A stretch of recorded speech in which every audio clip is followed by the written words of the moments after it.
तो स्वागत है हमारे इस चैनल पर। दोस्तों आज हम बात करेंगे कि डिजिटल सेवा केंद्र लेना है तो आपको क्या करना पड़ेगा, उसके बाद जन सेवा केंद्र लेना है तो क्या करना पड़ेगा, उसके बाद ग्राहक सेवा केंद्र लेना है तो क्या करना पड़ेगा, उसके बाद बैंकिंग सेवा केंद्र आपको लेना है तो क्या करना पड़ेगा। दोस्तों अगर आप कोई भी डिजिटल सेवा केंद्र लेना चाहते हैं तो इसके लिए कौन कौन से डॉक्यूमेंट्स जरूरत पड़ेंगे, उसके बाद कोई भी जन सेवा केंद्र लेना चाहते हैं तो इसके लिए कौन कौन से डॉक्यूमेंट जरूरत पड़ेंगे, और उसके बाद अगर आप बैंकिंग सेवा केंद्र लेना चाहते हैं तो इसके लिए कौन कौन से डॉक्यूमेंट्स जरूरत पड़ेंगे, उसके बाद आप ग्राहक सेवा केंद्र लेना चाहते हैं तो उसके लिए कौन कौन से डॉक्यूमेंट्स जरूरत पड़ेंगे। दोस्तों सबसे पहले हम बात करेंगे कि इन चारों में डिफरेंट क्या है। दोस्तों इन चारों में डिफरेंट क्या है वो भी हम इसी वीडियो में आपको बताने वाले हैं। दोस्तों पहले हम इसके कुछ होम पेज दिखा देते हैं किस प्रकार जो है डिजिटल सेवा केंद्र शो होता है। तो दोस्तों आप देख सकते हैं कि डिजिटल सेवा केंद्र है कुछ इस प्रकार का शो होता है। उसके बाद जो जन सेवा केंद्र है वो कुछ इस प्रकार का शो होता है। तो दोस्तों आप देख सकते हैं। दोस्तों जन सेवा केंद्र कई ऐसी कंपनी है जिससे दिए जाते हैं, मगर जो मेरे क्षेत्र में जो कंपनी चल रही है तो वो ये बैमटेक चल रही है। तो दोस्तों तो जन सेवा केंद्र जो है वो कुछ इस तरीके से शो होते हैं। उसके बाद अब हम बात करेंगे कुछ बैंकिंग सेवा केंद्र। दोस्तों आप देख सकते हैं कि बैंकिंग सेवा केंद्र को ही हम ग्राहक सेवा केंद्र बोलते हैं। तो दोस्तों आप देख सकते हैं कि यहाँ पर जो लिखा है कि सीएससी बैंकिंग सेवा। दोस्तों यहाँ पर आप देख सकते हैं कि यहाँ से आप सीएससी से बैंकिंग ले सकते हैं। उसके बाद अगर आप सीएससी से बैंकिंग नहीं ले पाते हैं तो आप यहाँ से मर्चेंट लिखा है फिनो का, तो यहाँ से आप फिनो की जो एईपीएस आईडी होती है, दोस्तों फिनो की या फिर कहीं एईपीएस आईडी कई प्रकार की हो सकती हैं। फिनो से ले सकते हैं, पेनियर बाय से ले सकते हैं, स्पाइस मनी से ले सकते हैं। दोस्तों बहुत सी ऐसी कंपनी है जो कि आपको एईपीएस सर्विस देती है। दोस्तों एईपीएस सर्विस एक अलग सर्विस है जो बैंकिंग पॉइंट से बिल्कुल अलग होती है। दोस्तों उसके बाद हम आपको बता दें कि जब भी आप कोई भी जनसेवा केंद्र लेना चाहते हैं तो सिर्फ जनसेवा केंद्र आईडी लेने से आपका जो काम है वो नहीं बनता है। आपको सीएससी की आईडी अलग लेनी पड़ती है, जनसेवा केंद्र की आईडी अलग लेनी पड़ती है, बैंकिंग सेवा केंद्र की आईडी अलग लेनी पड़ती है। उसके बाद बहुत सी ऐसी अनेकों आईडी हैं जो आपको अलग से लेकर ही आप ग्राहक का संपूर्ण जो है वो काम कर सकते हैं। दोस्तों इसके लिए जो मेन आईडी होती है वो यही 4 आईडी होती हैं जो आप लेकर बहुत सी सॉल्यूशन को हल कर सकते हैं कस्टमर की। दोस्तों सबसे पहले हम अब बात करेंगे कि जो डिजिटल सेवा केंद्र है उसके लिए डॉक्यूमेंट्स की कौन कौन से जो डॉक्यूमेंट्स हैं वो जरूरत पड़ते हैं। तो दोस्तों अब हम बात करेंगे कि डिजिटल सेवा केंद्र लेने के लिए आपको कौन सी वेबसाइट पे आना होगा। तो आप देख सकते हैं कि यहाँ से आप डिजिटल सेवा केंद्र के लिए अप्लाई कर सकते हैं। यहाँ पर आप देख सकते हैं कि इतनी जो सर्विसें हैं वो और डिजिटल सेवा केंद्र में मिलती हैं। तो यहाँ से नेक्स्ट कर सकते हैं, फिर से नेक्स्ट कर सकते हैं। दोस्तों इतनी सर्विसें जो हैं वो डिजिटल सेवा केंद्र में मिलती हैं। अब हम बात करें इसको लेने के लिए कहाँ से आप अप्लाई कर सकते हैं। तो इसको लेने के लिए आप बिल्कुल नीचे स्क्रॉल करेंगे और यहाँ से रजिस्ट्रेशन पेज पर क्लिक करेंगे, और जैसे ही आप रजिस्ट्रेशन पेज पर क्लिक करेंगे आपका जो पेज है वो रिडायरेक्ट हो जाएगा। यहाँ से आप सीएससी आईडी लेने के लिए या फिर डिजिटल सेवा केंद्र लेने के लिए अप्लाई कर सकते हैं। तो यहाँ पर आप देख सकते हैं यहाँ पर लिखा है अप्लाई, और यहाँ से आप न्यू रजिस्ट्रेशन करेंगे। तो यहाँ से आप जैसे ही क्लिक करेंगे यहाँ से आप न्यू रजिस्ट्रेशन कर देंगे।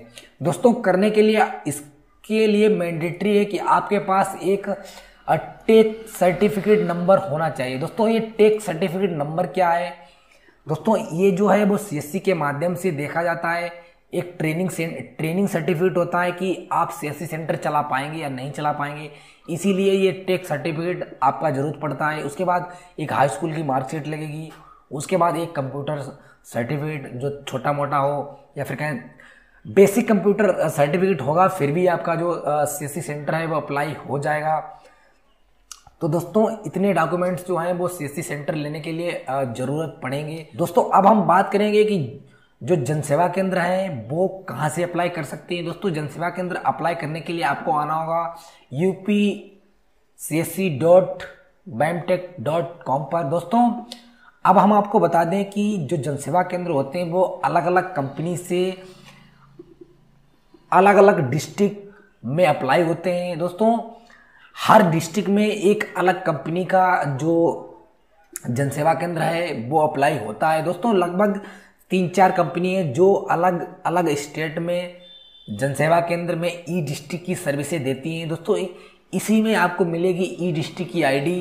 तो दोस्तों इसको लेने के लिए आपको अपने डिस्ट्रिक्ट में पता करना है कि कौन से कंपनी की आईडी मेरी डिस्ट्रिक्ट में चल रही है। तो दोस्तों उसी कंपनी की होम वेबसाइट पे जाकर आपको जो है अप्लाई करना होगा। जैसे कि हम आपको दिखाते हैं कि हमारे केस में जो BAMTech के जनसेवा केंद्र हैं वो अप्लाई होते हैं। तो दोस्तों यहाँ से हम अप्लाई के लिए प्रोसेस बताएंगे। बिल्कुल इसी प्रकार आप अलग स्टेट में अलग कंपनी के लिए अप्लाई कर सकते हैं। दोस्तों आपको अप्लाई करने के लिए आना होगा upsc.bamtech.com पर आकर यहाँ पर आप देख सकते हैं कि BLE रजिस्ट्रेशन लिखा है, तो इस पर हम क्लिक करेंगे। दोस्तों आवेदन करने के लिए आपको यहाँ से आवेदन ग्रामीण पर क्लिक करना होगा और जैसे ही आप क्लिक करेंगे, पहले अगर आप शहरी हैं तो शहरी पर क्लिक करेंगे। तो दोस्तों उसके बाद यहाँ से आप देख सकते हैं कि ई डिस्ट्रिक्ट आईडी लेने के लिए जो फॉर्म है वो आ जाएगा। यहाँ से ई डिस्ट्रिक्ट आईडी, तो दोस्तों ई डिस्ट्रिक्ट आईडी पहले से है तो मिग्रेट करने के लिए बोल रहा है, तो आपको यहाँ पर न्यू रजिस्ट्रेशन पर क्लिक करना होगा। उसके बाद यहाँ पर नाम, यहाँ पर हिंदी में नाम, उसके बाद माताजी का नाम, पिताजी का नाम, लिंग। तो दोस्तों इतना कुछ सारा कुछ यहाँ पर आप धीरे धीरे भर लेंगे। भरने के बाद यहाँ से जो है टिक लगाएंगे और सबमिट करेंगे। इस तरीके से आप आवेदन कर देंगे। आपसे जो डिस्ट्रिक्ट के जो डिस्ट्रिक्ट मैनेजर होते हैं वो कांटेक्ट करेंगे और कांटेक्ट करने के बाद आपको जो जनसेवा केंद्र है वो दे देंगे, या फिर बात करेंगे कौन से आपके गांव में जनसेवा केंद्र खाली है, उसी गांव में आपको जो जनसेवा केंद्र है वो दे देंगे। इसकी कुछ फीस भी लगेगी, आपको चार्ज भी लगेगा। वो कितना चार्ज लगता है वो आप ऑनलाइन देख लीजिएगा। तो दोस्तों अगर आपका संपर्क यहाँ से नहीं होता है तो आप किस तरीके से संपर्क कर सकते हैं वो भी हम आपको बता देते हैं। यहाँ से हम बैक जाएंगे और बैक जाने के बाद यहाँ पर आप देख सकते हैं कि BAMTech के कौन कौन से डिस्ट्रिक्ट में ये जो जनसेवा केंद्र हैं वो मिलते हैं, यहाँ पर वो भी आप देख सकते हैं। तो यहाँ पर भी मेरा जो डिस्ट्रिक्ट है वो यहाँ पर आप देख सकते हैं कि यहाँ पर शो हो रहा है। और इसको हम फिर से थोड़ा बैक करेंगे। तो दोस्तों इनके जो डिस्ट्रिक्ट मैनेजर हैं उनके नंबर आप कहाँ से ले सकते हैं वो हम आपको दिखा देते हैं। तो यहाँ पर आप थोड़ा स्क्रॉल करेंगे नीचे, यहाँ से आप अपने जो डिस्ट्रिक्ट की जो डिस्ट्रिक्ट मैनेजर हैं यहाँ पर आप लिख के देख सकते हैं कि इनकी ईमेल आईडी और मोबाइल नंबर दिए गए हैं। तो यहाँ से इनका नंबर जो है निकाल कर इनसे पता कर सकते हैं। आप देख सकते हैं यहाँ पर शाहजहाँपुर में सक्षम शर्मा डिस्ट्रिक्ट मैनेजर हैं। तो इस तरीके से हम इनसे कांटेक्ट किया और मैंने इनकी आईडी जो डिस्ट्रिक्ट में जनसेवा केंद्र की जो आईडी है मैंने ले ली। तो दोस्तों इस प्रकार आप जनसेवा केंद्र अपने डिस्ट्रिक्ट का ले सकते हैं। और उसके बाद हम थर्ड नंबर पर बात करेंगे कि आपको बैंकिंग सेवा केंद्र किस प्रकार लेना है और बैंकिंग सेवा केंद्र कितने प्रकार के होते हैं। तो दोस्तों सबसे पहले हम आपको बता दें, अगर आप किसी भी बैंक का कियोस्क पॉइंट लेना चाहते हैं, कियोस्क पॉइंट वो होता है जो आप बिल्कुल उसी बैंक का BC पॉइंट लेना चाहते हैं। तो आपको BC पॉइंट जैसे मान लो बैंक ऑफ बड़ौदा हुआ, स्टेट बैंक हुआ, कैनरा बैंक हुआ, तो दोस्तों उस बैंक का अगर आप BC पॉइंट लेना चाहते हैं तो उस बैंक से सीधे आप संपर्क करेंगे। संपर्क करने के बाद अगर वो एग्री होते हैं, जैसे उनके डिस्ट्रिक्ट जैसे उनके जो बैंक मैनेजर आपसे एग्री होते हैं कि हाँ हम आपको ग्राहक सेवा केंद्र जो भी है वो अप्लाई करा देंगे अपने ब्रांच में, तो दोस्तों आपको आकर CSC से अप्लाई करना होगा। जैसे आप यहाँ पर लिखा है BLE रजिस्ट्रेशन, तो यहाँ से आप पूरा अपना फॉर्म जो है न्यू यूजर पर जाकर रजिस्ट्रेशन कर देंगे। इसके लिए आपके पास क्या क्या होना चाहिए बैंक मित्र अप्लाई करने के लिए? कैंडिडेट के पास एक फ़ोटो होना चाहिए, फ़ोटो ID होनी चाहिए, वो फ़ोटो प्रूफ होना चाहिए। बैंक मित्र सेंटर इनसाइड दोनों साइड के लोकेशन के फ़ोटो होने चाहिए। Saving account bank cancel cheque होनी चाहिए। उसके बाद हायर क्वालिफिकेशन होनी चाहिए। हायर क्वालिफिकेशन आप 12th तक लगा सकते हैं। IIVF का एग्ज़ाम कंप्लीट होना चाहिए। दोस्तों इसमें ज़्यादातर जो लोगों के पास IIVF सर्टिफिकेट नहीं होता, दोस्तों इसको आप अप्लाई करके 1000 रुपये लगभग फ़ीस कटती है, अप्लाई करके पास कर सकते हैं। उसके बाद पैन कार्ड होना चाहिए, नो ऑब्जेक्शन सर्टिफिकेट NOC होनी चाहिए कि आपके पास जैसे बिल्कुल करेक्टर जो है नो ऑब्जेक्शन होना चाहिए, करेक्टर सर्टिफिकेट। तो दोस्तों यहाँ से आप कंटिन्यू करेंगे तो यहाँ से आप BLE प्रोफाइल से आप रजिस्ट्रेशन कर देंगे उनका। तो दोस्तों इस तरीके से आपको जो है BLE जो रजिस्ट्रेशन BLE है वो आपको मिल जाएगा। दोस्तों ये मिलेगा कब? जब भी आपके पास एक CSC ID हो जाएगी, होने के बाद आप BLE रजिस्ट्रेशन पर क्लिक करके अपना जो रजिस्ट्रेशन है वो कंप्लीट कर सकेंगे।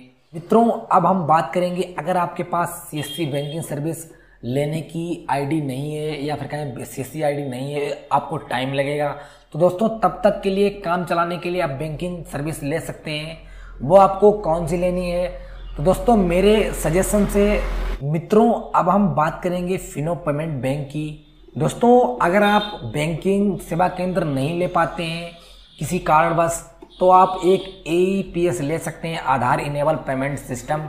दोस्तों ये बिल्कुल बैंकिंग जैसा काम करता है, सिर्फ और सिर्फ इसमें अकाउंट ओपनिंग की सर्विस आपके पास नहीं होती है। मगर अगर आप फिनो पेमेंट बैंक का अकाउंट ओपनिंग सर्विस लेना चाहते हैं तो आपकी मिल जाएगी, क्योंकि फिनो पेमेंट बैंक आपको एक AEPS में ही अकाउंट ओपनिंग की सर्विस भी देता है, उसमें आपको ATM भी मिलता है। तो दोस्तों मेरे हिसाब से अगर आप कोई भी AEPS लेना चाहते हैं तो मेरे सजेशन से आप फिनो पेमेंट का लें, क्योंकि इसमें ट्रांजैक्शन बहुत फास्ट होते हैं। आज तक हम भी फिनो पेमेंट का AEPS चला रहे हैं, इसमें कोई भी प्रॉब्लम नहीं हुई है और बहुत ही अच्छा काम कर रहा है। ये लगभग अगर आप फिनो पेमेंट का सिर्फ और सिर्फ AEPS लेना चाहते हैं तो आपको लगभग ये 2000 रुपये में मिल जाएगा। उसके बाद अगर इसमें आप मशीन वगैरह और कुछ किट वगैरह लेना चाहते हैं तो आपको जो है ये करीब 5-6 हज़ार रुपये में मिल जाएगा। दोस्तों ये बैंकिंग सेवा केंद्र से कुछ अलग होता है, इसमें जो कंडीशन बैंकिंग सेवा केंद्र में होती हैं वो AEPS में नहीं होती हैं। दोस्तों बैंकिंग सेवा केंद्र अगर आप लेते हैं या फिर ग्राहक सेवा केंद्र आप लेते हैं तो उसमें आप कितना भी ट्रांजैक्शन करें फुल छूट होती है, परंतु AEPS सेवा केंद्र में ऐसा नहीं होता है।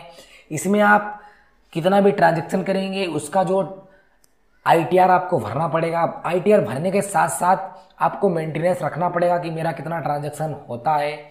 तो दोस्तों मैंने आपको फुल इन्फॉर्मेशन दी कि किस तरीके से जनसेवा केंद्र और CSC सेवा केंद्र और ग्राहक सेवा केंद्र, उसके बाद AEPS, तो दोस्तों इसमें सारे में क्या अंतर होता है। दोस्तों बहुत अंतर होता है। आपको इसके बाद कई ऐसी ID होती हैं, इसके अलावा आपको जैसे आधार, अगर आप आधार का काम करना चाहते हैं तो आपको आधार की ID अलग लेनी पड़ेगी, उसके सर्टिफिकेट के लिए उसको आपको अलग अप्लाई करना पड़ेगा।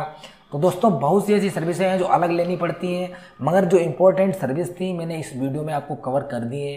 तो दोस्तों आज का वीडियो आपको पसंद आया हो तो वीडियो को लाइक कीजिए और साथ ही चैनल को सब्सक्राइब कीजिए। दोस्तों ऐसी ही बहुत ही इम्पोर्टेंट हेल्पफुल वीडियो हम इस चैनल पर बनाते रहेंगे। तो दोस्तों आज के लिए इतना ही, फिर मिलेंगे किसी नेक्स्ट वीडियो में। जय हिंद, वंदे मातरम।